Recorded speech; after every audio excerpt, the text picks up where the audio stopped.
Hello, j'espère que vous allez bien. Désolé, j'étais très pris par le travail. C'est pour ça que j'ai pas fait de nouvelles vidéos sur Excel, sur l'analyse de données et de leurs relations avec Power BI. Bonsoir, j'espère que vous allez bien et que vous vous portez bien.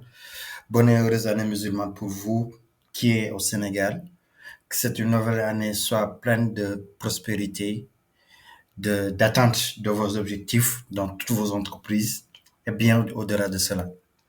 Donc, aujourd'hui, on va parler de quelque chose qui est très important pour l'entrepreneur.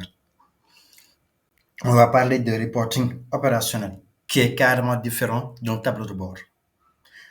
C'est quoi? Un reporting, ce sont sur des faits qui sont déjà passés, sur des faits qui sont passés le mois dernier ou bien le jour dernier. Quand on a besoin de rapports et on demande un reporting à notre financier, à notre comptable, à notre directeur commercial, à notre directeur marketing sur des actions bien précises qu'on avait faites lors d'une campagne de commercialisation de nouveaux produits, d'atteindre de nouveaux objectifs, etc., etc., etc.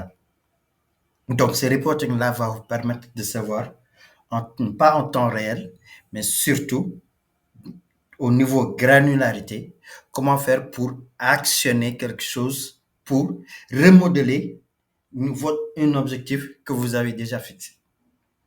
Donc, tout le monde connaît déjà Excel. On a là un petit tableau qui est juste de 36 lignes où il y a des données. On a la date, le nom du commercial, le nombre de prospects contactés, les opportunités créées, la quantité et le montant des ventes. Mais tout le monde le sait, ce genre de reporting-là peut aller jusqu'à 10 000 lignes. Donc, c'est vraiment quelque chose qui sera très fastidieuse à regarder et à consommer et à pouvoir prendre des décisions basées sur ces données-là. C'est bien, mais c'est pas quelque chose qui nous aide dans notre travail. Donc, ce qu'on va faire maintenant, c'est que là, je vais vous montrer quelque chose automatiquement là. Vous avez une chose, un reporting qui vous permet de regarder en fonction de semaine et en fonction de vos commerciales, comment faire pour regarder ceux qui ont atteint leurs objectifs ou pas en fonction des différentes semaines. Donc, c'est bon, on y va. Donc, je vais créer un nouvel classeur.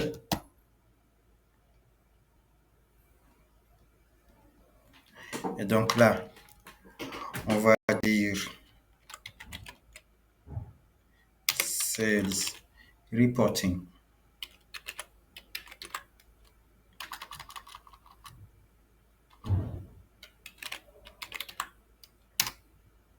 Donc, c'est bon. Maintenant, ce qu'on va faire, c'est déjà créer un TCD ou, pour ceux qui ne le connaissent pas, un tableau croisé dynamique. T comme tableau croisé, C comme croisé dynamique qui va changer dès lors qu'on met une mise à jour. Donc, la première chose, c'est aller dans Insertion,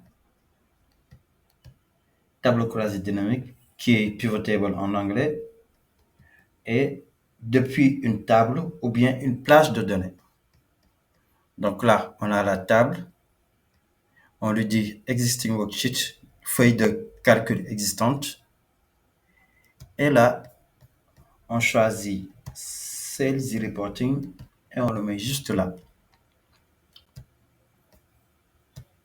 On appuie sur OK et c'est bon. Donc là, on va le renommer Reporting Sales. Voilà.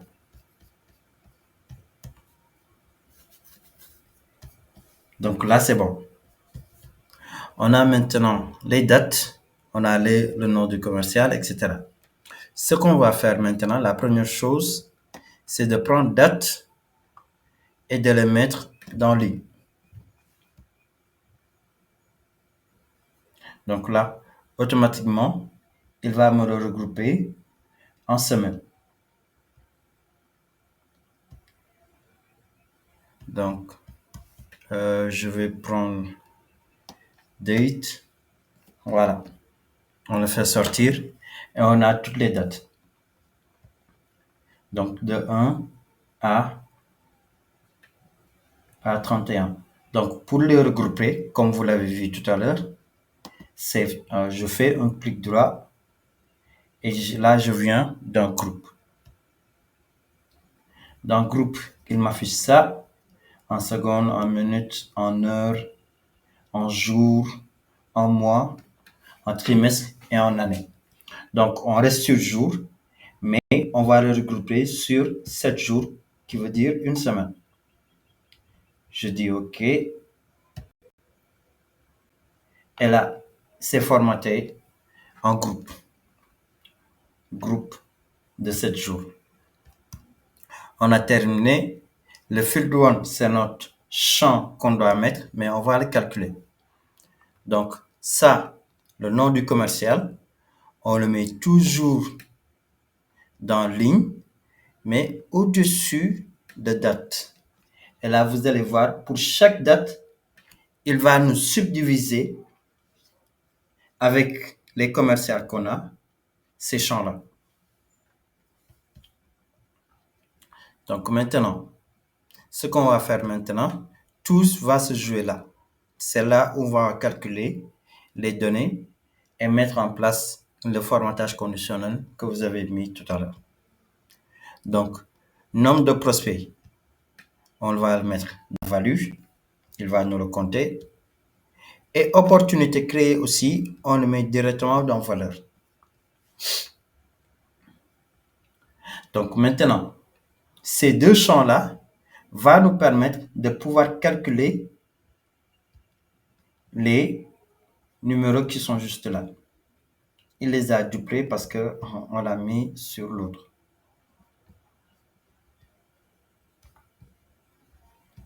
Donc là, on a déjà la base.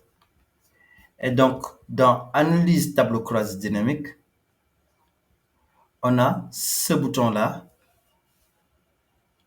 qui va nous permettre de pouvoir calculer le champ field one que vous voyez juste là. On va le calculer pour calculer le pourcentage d'objectifs atteints. Vous l'aurez deviné, c'est la somme des opportunités créées divisé par le nombre de prospects contactés. Donc, on fait field, champ calculé, sets et produit, et on prend champ calculé. Il nous sort une nouvelle boîte de dialogue. Je le nomme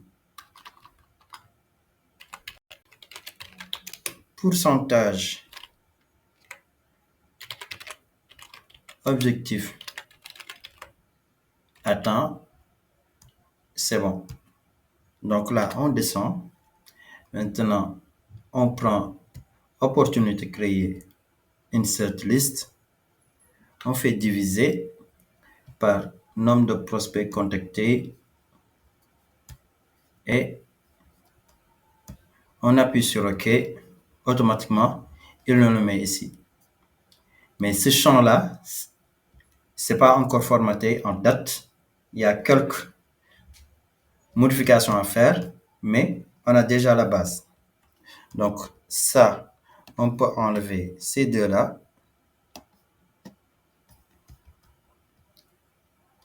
Et tout ce champ-là, on le sélectionne. On vient dans Accueil et on appuie sur le pourcentage. Donc déjà, on a les pourcentages qui sortent. 19% pour rang de bas, etc. Donc, on va modifier un peu ce nombre-là. On ne souhaiterait pas le voir, mais on veut juste avoir en fonction des semaines d'évolution. Donc, ce qu'on va faire, on vient dans Design. Et dans Design, Report Layout, disposition, on le met en outline pour que la date sorte, que ça soit beaucoup plus lisible. Et subtotals, on, on l'enlève. Et on veut que ça soit listé du plus grand au plus haut.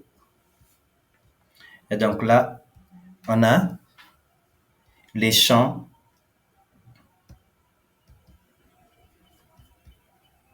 Non.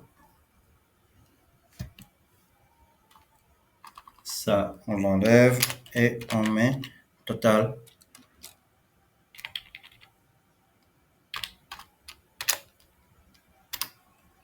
Voilà. Maintenant, il nous reste juste à mettre la mise en forme conditionnelle en retournant dans Accueil. Là, on sélectionne tout ça jusqu'en bas parce qu'on a besoin de savoir est-ce que c'est bon ou bien est-ce que c'est en dessous. On vient dans mise en forme conditionnelle, icon stats, et là, on appuie sur celui-là. On a un beau reporting opérationnel qui nous permet de savoir que Amadouba, Fatou Ndiaye, Khady Sow et Maoudou Diop ont presque atteint leurs objectifs. Et que Seynabou Fall est un tout petit peu au top, mais qu'on doit booster pour ajuster son dynamique. Donc, vous l'avez vu, essayez-le, pratiquez-le. Revenez-moi pour me dire ce que il vous a permis de savoir sur vos commerciales. Et n'hésitez pas, abonnez-vous, likez, partagez et à très bientôt. Bye bye.